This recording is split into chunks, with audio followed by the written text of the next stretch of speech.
মা, তোমার জামাই গোসল করতে যাবে, একটু গরম পানি লাগবে। গরম পানি দিয়ে কি করবি? জুয়ান জানবে একটা, ঠান্ডা পানি দিয়ে গোসল করুক। বাবা, গোসল করে আইলে হয় ঠান্ডা পানি দিয়ে। অত আশকারা দিস না, অত আশকারা দিলে মাথায় উঠবে।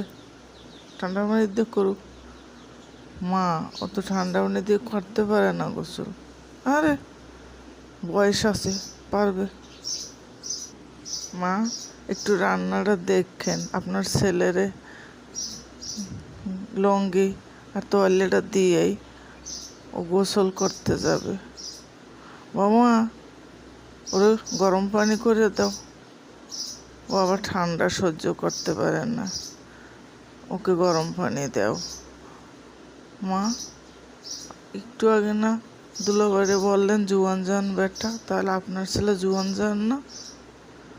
কথায় আবার কথায় তক্ক করো, একটা বললে 10টা বলো, এটা কে শিখেছে? আমি বলছি ওরে গরম পানি করে দাও।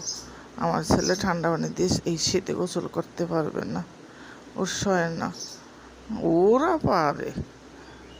মা, একটু আগে না বললেন জুয়ান জান বেটা, আপনার জামাইয়ের কথা।